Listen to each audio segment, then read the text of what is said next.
John Green का novel The Fault in Our Stars, आखिर क्यों ये किताब इतनी खास है? मतलब ऐसी क्या बात है इसकी कहानी में जो इसे इतना पावरफुल बनाती है? चलिए आज इसी बात की तह तक चलते हैं, परत दर परत। तो कहानी की जो सबसे बड़ी ताकत है ना, वो है इसकी नायिका की आवाज। एक ऐसी आवाज जो पहली ही लाइन से बस आपको पकड़ लेती है। और इन लाइनों के साथ ही बूम, हम सीधे हेजल ग्रेस की दुनिया में पहुंच जाते हैं।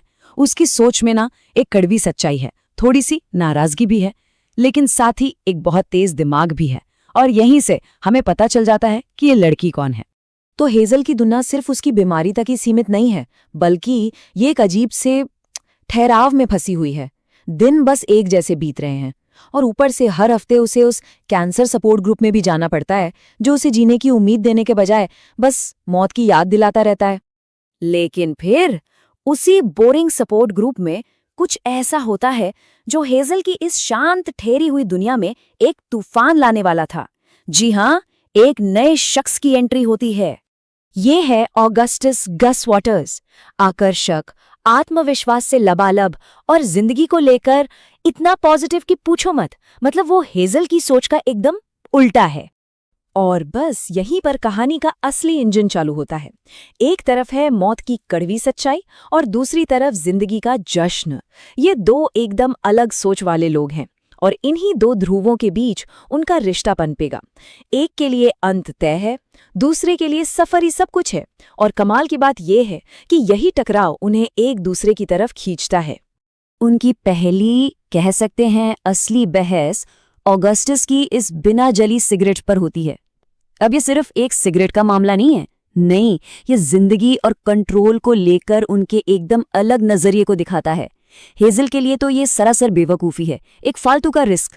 लेकिन ऑगस्टस के लिए ये सिगरेट नहीं, ये एक मेटाफर है, एक प्रतीक। वो समझाता है, तुम जान लेने वाली चीज को ठीक अपने दांतों के बीच रखते हो, पर उसे तुम्हें मारने की ताकत नहीं देते। और यही पता चलता है कि ऑगस्टस सिर्फ मजाकिया नहीं है, वो बहुत गहरा भी सोचता है। और इसके बाद हेजल ऑगस्टस को अपनी दुनिया की सबसे पर्सनल, सबसे निजी चीज दिखाती है, उसकी पसंदीदा किताब एन इम्पीरियल एफ्लिक्शन। पता है, ये किताब उसके लिए सिर्फ एक कहानी नहीं है, ये तो जैसे उसकी अपनी जिंदगी का आईना है। और यहीं पर उनकी ये पर्सनल दिलचस्पी एक शेयर्ड मिशन में बदल जाती है। देखिए, किताब का जो अधूरा अंत है ना, वो हेजल को सालों से परेशान कर रहा है। और अब ये सवाल सिर्फ उसका नहीं, उन दोनों का बन गया है। ये सवाल सिर्फ कहानी के बारे में नहीं है, असल में ये सवाल है जिंदगी के अधूरेपन और उसकी अनिश्चितता के बारे में। मतलब इन सवालों के जवाब खोजने की इच्छा, असल में ये जानने की इच्छा है कि क्या इतनी मुश्किलों के बाद भी एक हैप्पी एंडिंग सच में हो सकती है। और यहाँ ऑगस्टस का कैरेक्टर सामने आता है। वो सिर्फ सपने देखने वालों में से नहीं है, वो उन्हें पूरा करने में यकीन रखता है। तो वो हेजल के इस जुनून को अपना मिशन बना लेता है और उन्हें जवाब मिल भी जाता है। लेखक पीटर वैन हाउटन उन्हें एम्स्टर्डम आने का न्योता देता है। सोचिए, ये एक उम्मीद की किरण तो है, लेकिन साथ ही एक ऐसी चुनौती भी है जो लगभग नामुमकिन सी लगती है। तो यही उनकी सबसे बड़ी दीवार है, सबसे बड़ी रुकावट। जवाब बिल्कुल सामने है, पर उस तक पहुंचने का कोई रास्ता ही नहीं दिख रहा। एक पल को तो ऐसा लगता है कि बस उनकी ये खोज यहीं खत्म हो जाएगी। लेकिन जैसा मैंने कहा, ऑगस्टस हार मानने वालों में से नहीं है।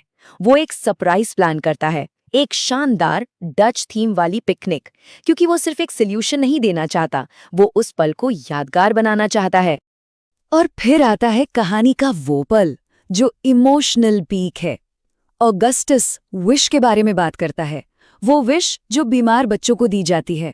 और वो कहता है कि असली हीरो वो नहीं जो विश मांगते हैं, बल्कि वो हैं जो अपनी विश को किसी खास मकसद के लिए बचाकर रखते हैं। और फिर वो पल आता है जब राज खुलता है। हेजल तो अपनी विश बहुत पहले डिज्नी वर्ल्ड जाने के लिए इस्तेमाल कर चुकी थी, लेकिन ऑगस्टस, उसने अपनी विश बचा रखी थी। तो ऑगस्टस की यही बची हुई विश उनका टिकट बनती है, एक ऐसा टिकट जो उन्हें सिर्फ एम्स्टर्डम नहीं बल्कि एक दूसरे के और भी करीब ले जाने वाला था। अब उनकी ये खोज एक किताब के बारे में नहीं रह गई थी, नहीं, ये उनके अपने छोटे से हमेशा को, ऑलवेज को ढूंढने का एक मौका था। तो आखिर में कहानी बस एक सफर या कुछ सवालों के जवाब के बारे में नहीं है। नहीं, ये उन छोटे छोटे अनिश्चित पलों में मतलब ढूंढने के बारे में है।